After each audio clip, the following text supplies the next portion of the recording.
All right, what do you need to do to become independently wealthy helping people buy new and used vehicles? By the way, do you think you can become independently wealthy selling cars? Yes. Yeah, the answer is yes, you can. Okay, and if you become independently wealthy, you're not going to be the first one. Okay, it's been done. Now, do most people become independently wealthy selling cars? No. Most people don't do it right. Most people do it the way it's always been done, which means the average car salesman in 1979 sold 8 cars a month.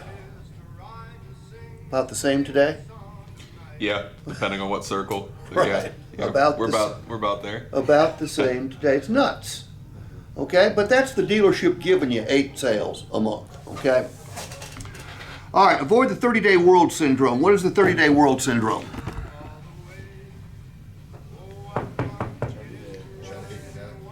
Well, you worked hard in November? Yeah. Worked hard in November? Worked hard in November? Okay, then what happens on December 1st? Go back to 0. We start all over. Okay? Look, it's okay for an automobile dealership to run on a 30-day cycle. It's a small business. That's how the financial statement works. It's not okay for a commission salesperson. Can those sales in November pay dividends or create revenue for you down the road? Yeah, they can if they don't forget who you are and you don't forget who they are. The business you did in October, September, August, July, June, April, May, March, February. Look, I can do the months backwards, can't I? How about that? I went to college. All those people can become sources of revenue for you if they don't forget who you are and you don't forget who they are. Never let anyone you help buy a new or used vehicle ever forget you. Don't you ever forget anyone you helped buy a new or used vehicle. When possible, always offer to provide your customer referrals. It's an idea I got from another salesperson. He said, you know, if my customer is in a business where I can provide them referrals, I tell them I'm going to, and I remind them every month that I'm going to.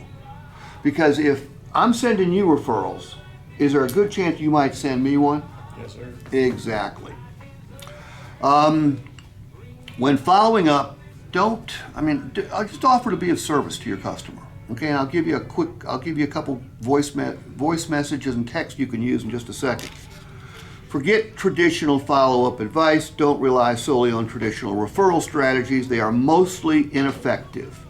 I was taught to ask for 4 or 5 names at delivery. I was taught to ask them for referrals every time I made a follow-up phone call. It never, ever, well, not ever. It worked 1 in 1,000 times. But people are taught to do it, even though it doesn't work. That's what morons we are in this business.